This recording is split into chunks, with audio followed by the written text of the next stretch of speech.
Okay, item number 7. Item 7, subject, Stage 3 drought update. Okay, Mr. Hackmark. It's been a little while. Welcome back. Yes, it has. Madam Mayor, council members, Joshua Hagmark, Water Resource Manager. Pleasure to be back. Long summer and wanting to kind of go over our drought status and our water supplies.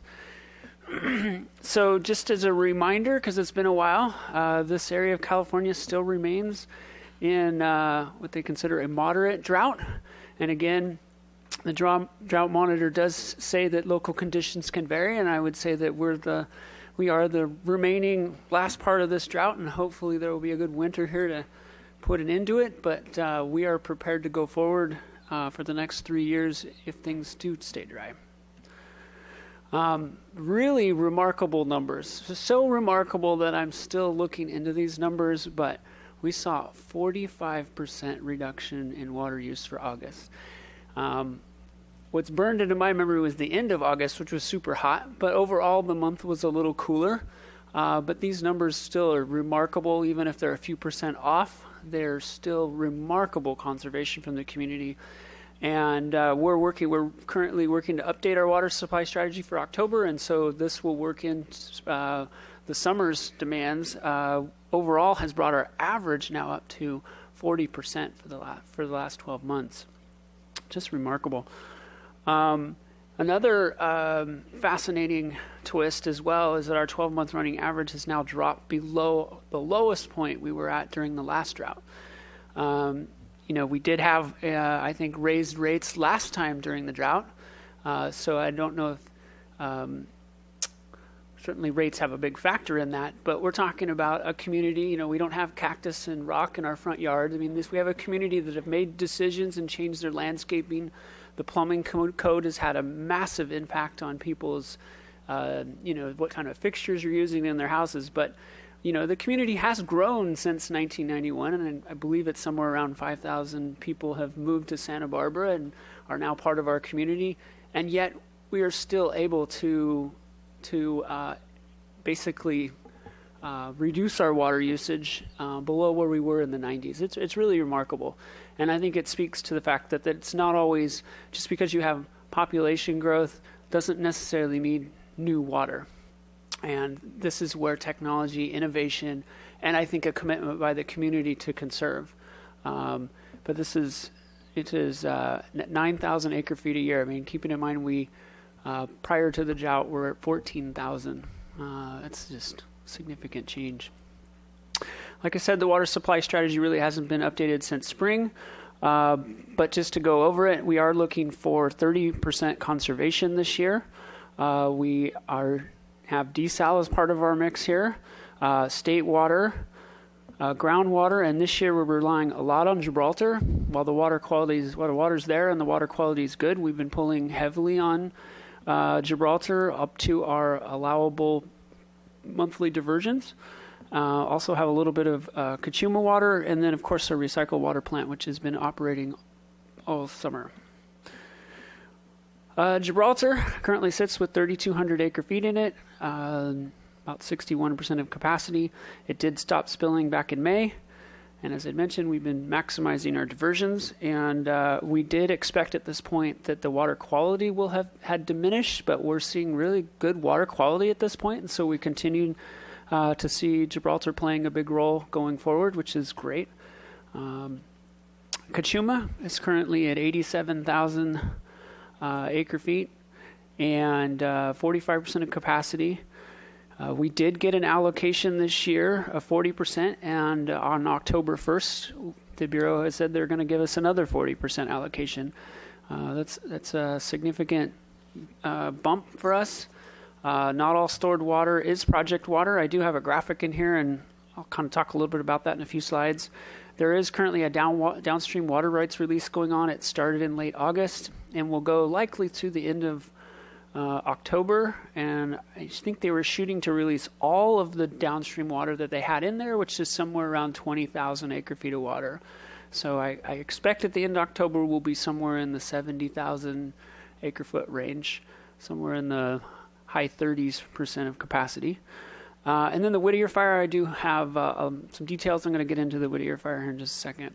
So this graphic is something that the county puts out. And again, the purpose of this is just to show the level of planning and collaboration that's going on amongst the water agencies about what water is in the lake, and even having some planning going on in the future. We're looking out through 2019, planning evaporation off the lake, and I think it illustrates that there's a lot of coordination. We're meeting monthly and still going through this, so I really think we're in a good position going forward as far as our mutual supplies coordination is.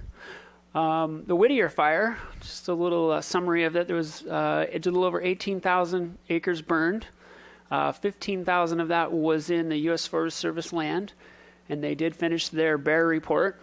And we did make a request for funding to try and get some slope stabilization work done, and unfortunately that was denied by the U.S. Forest Service. Cutbacks is what we understand.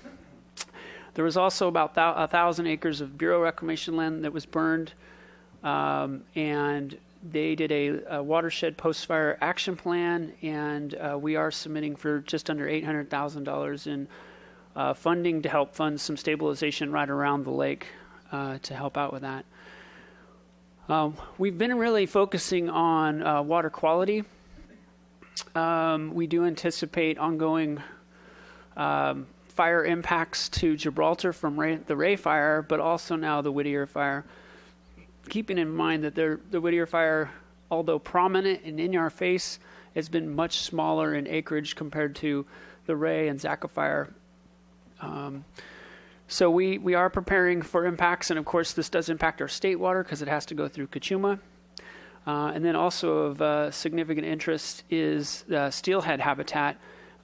This right here is Hilton Creek, which is an area where we've been trying to restore steelhead habitat, and unfortunately the top part of that watershed burned, and so we've got a close eye on that, making sure that the sedimentation doesn't completely make it inhospitable there. City's water quality response. So we are working actually across jurisdictions with other water agencies on how to address the turbidity and organic matter that we anticipate coming into Kachuma and Gibraltar in the form of sediment and ash. Fortunate for us is we've learned a lot from the Zaka fire and from the Ray fire, and over the years we've been making some significant improvements to Cater in the form of ozone, activated carbon feeding, and enhanced filter backwash capabilities, which allow us to deal with some pretty difficult water. So I think as far as concerns over this, yes, it's got our attention, but I believe we have a plan going forward. I would call that an adaptive management strategy. Basically, we have our plan is to keep the reservoir at Laurel full, which will provide us some flexibility should the water quality in Kachuma be poor. We could reduce or stop deliveries for a couple weeks, protecting Laurel from that initial flush and letting the lake kind of settle out. So that's part of our conversation. And the other one is just to highlight that, this is one of the reasons why we do have a diverse water supply portfolio. It allows us to shift our supplies around, relying maybe more on groundwater, desal, and some of our tunnel inflows. So it gives us some flexibility. Again, it's kind of an adaptive management depending on how bad of a winter this is and how much kind of runoff we see. Imported water, just a quick summary on that. We have imported about 2,100 acre-feet of water into Kachuma, and we have about 1,900 sitting in San Luis that is continuing to be delivered on a monthly basis. Our water debt, we were able to buy some water, as you may recall, from Santa Maria, plus we had some additional water, and we were able to pay down our debt with Antelope Valley East Kern Water District, so we're now down to 2,900 acre-feet. 3,300 acre-feet of remaining water debt, which is a much better place to be in. We were up to about 6,000 before.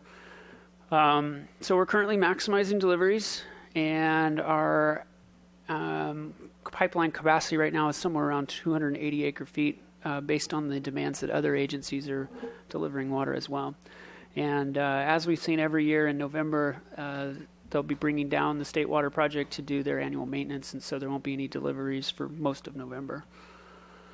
Groundwater basins are all currently resting, trying to maximize their use of Gibraltar while it's here, and the water quality is good. The groundwater basins are all roughly at around 30% of capacity, and as we mentioned before, those are some historic lows. We do expect it to take several years to recover, and it depends on the groundwater basin and what kind of rainfall we get year after year. However, we are exercising our wells to make sure that they are in a state of good running operating conditions, so if we need to bring them back for water quality purposes, they will be ready to bring back online. Update on the recycled water treatment plant. This facility has been on all year and has been able to meet all of our current customer demands. The facility underwent a performance testing this summer. As you may recall, we did some modifications to the facility trying to get that performance and the production up. The plant production has increased. We were able to get up into a stable production of about 1.7 million gallons a day. The design capacity was 2.5 million gallons a day. So at this time, we're still pursuing legal action to recoup some of the design and construction costs related to those modifications. As a note on this, and we knew this going into it, the secondary aeration project, which $30 million project at El Estero, the byproducts of that will stabilize some of the water quality coming into the recycled water plant, and we do believe that is going to be the final piece that allows us to get to the 2.5 MGD. But that wasn't the basis of the design. It was supposed to produce 2.5 million gallons irrespective of the upgrades being done at the plant. The desal project to date, the plant has produced 22 million gallons of desalinated water, and the startup and testing phase is still in progress. Prop 1 grant, we did submit our application September 1st. Looking to hopefully secure $10 million, which is available for construction projects. And we should hear sometime in November, keeping our fingers crossed. And again, a big thank you to Senator Jackson, who even made it possible for us to apply. The challenges we ran into trying to just submit an application was ridiculous. But in the end, she was able to at least get us the opportunity to compete. And I think we have a very competitive application in, and so I'm hopeful.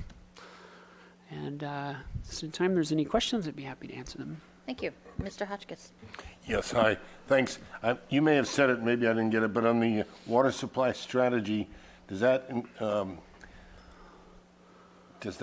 figure at our 30% conservation or higher? It assumes 30% conservation in our water supply strategy. The fact that we've seen more than that, we're going to reflect in our October update to it. But that's still our strategy going forward. That's our basis of our rate structure going forward. Do we have any feel for if people have taken advantage of the fact that we relaxed things a little bit and now they can water their lawns if they want? I haven't seen it yet. Maybe I shouldn't say anything about that. Thank you. Ms. Maria? Thank you, Madam Mayor. So your slide 14 refers to some grants, and so both of them are, we've applied to the Forest Service for grants? We did apply to the Forest Service, and that was rejected. It was roughly about $2 million that we were looking for. There's a lot more to this. I'd be happy to talk a little more. The challenge is with this part of the watershed that's in the Forest Service is it's really steep. Huh. And there are only small parts of it that are really ideal for doing erosion control. And apparently across the board, the U.S. Forest Service has been kind of denying any of these requests for grant funding to help with these costs, which has been unfortunate. They did estimate, and this will help probably put it in perspective, they estimated the amount of sediment that will be contributed to Cachuma as a result of this fire is somewhere around 100 acre-feet total. As you may recall from the Ray fire, the Bear report from that estimated 500 acre-feet of sediment coming into Gibraltar as a result of that fire. So, yes, sediment's coming in. We're talking about a 200,000 acre foot reservoir, so 100 acre feet. It's really, I think they saw the $2 million as just being something that they didn't want to put towards this effort. But the second proposal is still in and still active. Still pending with the Bureau, yes. Okay. And then my second question is about the Lauro Reservoir. Is there a way to increase capacity? I know that Kachuma put up flashboards, and I understand there would be environmental review and a lot of concerns about increasing the capacity. But if we're talking about storing water, that's useful now and in the future. That's a good topic. I believe they talked about it probably prior to me, but I certainly can look into that. I think the interesting part about Lauro is it is a offline reservoir. It's not on an active creek, and so the environmental impacts are certainly much less. But looking at it, I think the challenge is you're backing up that water, and you got the city of Santa Barbara below it. So it's really how do you protect the public. And it is a federal facility, which makes that additionally more complicated to do any type of increase, because the feds will have to do it, and then they send us the bill. Typically, how that works with them. It's not a city or locally owned asset. Oh, okay. Okay, that's clear. So, and then that was the end of your presentation? Because the council agenda report said that you might do some weather forecasting, like how much is it going to rain this winter? And I know that's like science fiction in some ways, but it is. We're all wondering, is it going to rain? I threw the slide out because it said equal chances of above average and below average rainfall. It was just, unfortunately, there hasn't been a lot of helpful information yet about this winter's forecast. So okay, so maybe in October. We're hoping for it to rain stage. Maybe in October, yeah. Thank you. Mr. Dominguez? Just following up on the weather-related question, if we have an average year, does that improve our supply? Absolutely. An average year is enough to at this point, I'd keep us welcome okay. an average year. And going to that slide 9, the water supply strategy, the green is, or I'm sorry, the dark blue is Kachuma, then the orange is state water. So does the state water come through Kachuma? That's these water correct. purchases? So on slide 13, there's 3 different Kachuma reservoir sources. And one of them, unallocated water. So that second block, what is that and who does that belong to? Unallocated water is water that falls on the lake, doesn't run in by the rivers, but falls on the lake or comes in via the tunnel, Tecolote Tunnel in this case. Imported water is this little slab right here, so that when we talk about our state water being stored in the lake, that is a combination of all the various agencies, us having the most at this point in state water in there. So what happens to the unallocated water? Does it ever get allocated? The unallocated does. It will, as I mentioned, October 1st, 40% allocation will be given to all project member units. And so it comes out of that supply right there. So how many acre feet of that will we end up with? 40%, it's about 3,500 acre feet, somewhere in there. Is That's what the will get us 40% that goes to all the members? Or that will be that's- 40% of our normal annual allocation. I'm sorry, can you run through that description one more So time? a normal allocation for the year is 25,000 acre feet for all member units who are involved. And this year, the Bureau has committed on October 1st to giving us 40% of that amount. So 40% of 25,000 is what we would see. So roughly was it 10,000 acre feet. So 10,000 out of that unallocated 16 is what we would get allocated October 1st.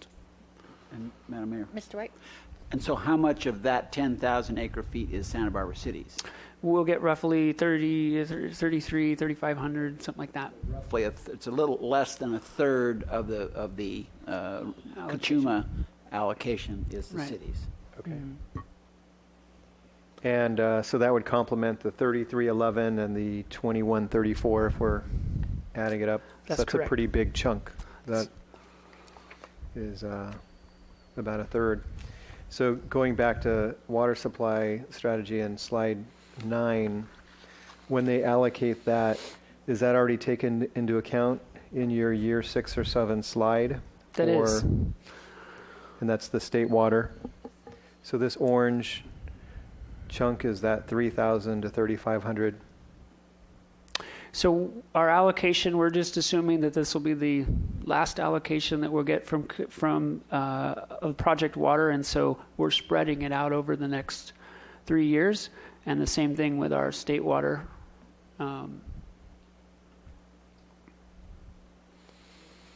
So the unallocated falls under which color? It will October 1st become part of the allocated, which is shown in the dark blue. Okay. And are these your water years or calendar years? These are water years. Okay. So we will start water year 18 October 1st.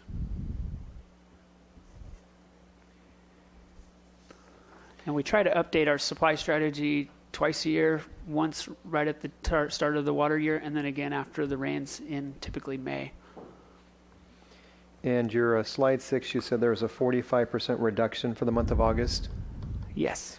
So there was, I'm not sure if this is the same stat or a different stat, but in the report, in the agenda, it said the end of July and August 2017 was 38% and 39% respectively. Is that a different stat, or is the 45 an updated number? The 45, Councilmember Dominguez, that is an updated number. The 39 was what we had when we were working on the draft report, and then we got updated numbers in that changed that.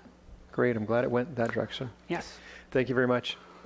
The post-Whittier fire planning, and I'm glad we're looking at some funding to prepare. Have we talked to Caltrans at all, considering Route 154 is between the Whittier fire area and the lake, in terms of any preparation to avoid runoff to go close the road and then into the lake? Yeah, Madam Mayor, I know Rebecca Bjork, our Public Works Director, has been talking with our Fire Chief, Pat McElroy, about it. And we've certainly been trying to raise that flag, because losing the road means all that goes into the lake, and certainly wipes out a major Mr. Hart, route. did you want to add something to that? No, okay. Different That's a question. different question, okay. Madam Mayor, Rebecca Bjork, Public Works Director.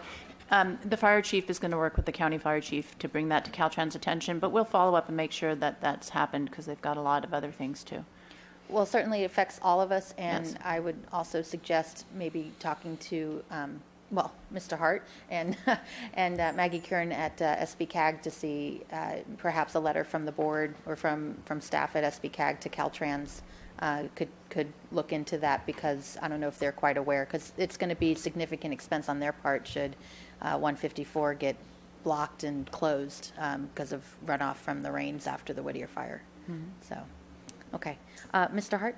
Well, just now that you have raised that point, Mr. Gubbins did say at the SPCAG board meeting that Caltrans is well aware, is making plans. You know, they want to keep the culverts under the highway clear so that it doesn't jeopardize the road, and they are planning ahead for that. Good. So, All right.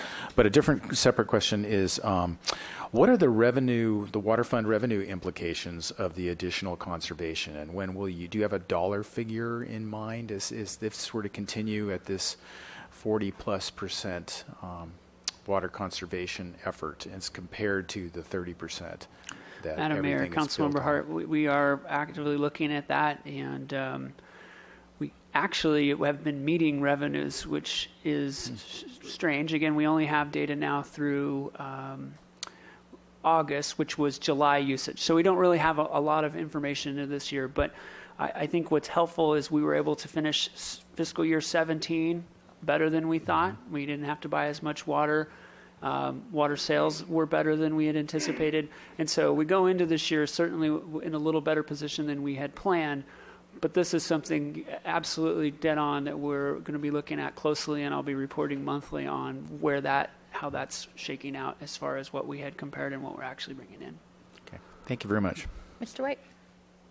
Thank you, Madam Mayor. I was going to make a couple of comments in my Well, we have one public comment speaker, so do you want to do that first before we make comments? Or? This is just in complement to what we're talking about with, Okay. with Highway 154, and that is that the second grant that's being requested to the Bureau of Reclamation in the amount of just under $800,000 is very much in concert with what we're talking about with Highway 154. It's all check dams and various forms of improvements that will not just keep the road open, but keep material out of the lake. So, and if we don't get that grant, then there will be things that the locals could do to improve the situation, but hopefully we will get it funded by a grant. Great, thank you. All right. Mr. Walker, come on. Phil, come on up. Your memory is far more advanced than mine. Good afternoon once again. You know, when I worked for Griffin Tree and Landscape in the early 70s after the Romero Canyon fire, I remember up on Mountain Drive we used conifer cuttings, you know, tree limbs, and hay bales. So there's always an option going back to the future. I firmly endorse what the city's doing with its water portfolio. You know, as a former operator, once an operator, always an operator, but I'm a big backer of redundancy. You always need backup, and the City Water Resources Division has been very, very good at that. You never know when something could happen. It's been a very, very long time since a major seismic event in this area, so the best thing about the desal plant, in my book, I get that water continually. live on the lower east side, but having that resource this side, and like Mr. Hagemark has noted, this side of the mountain is a good option, and hopefully they can get everything worked out with the intake line and a couple of small leaks. But like Carlos Sanchez of Mimiaga Engineering said, you know, you work in the ocean, a lot of times it's a mystery. Thank you. Okay. All right. Anything else? Mr. White, did you have another comment? That's all right. Okay. Any other comments? This doesn't require a motion of any type, so thank you for the update. Just hope for steady, nice rain over Gibraltar and just over the lake, and that's not north of there or south of there. Okay. All right. Well, we don't have the hearing. That's been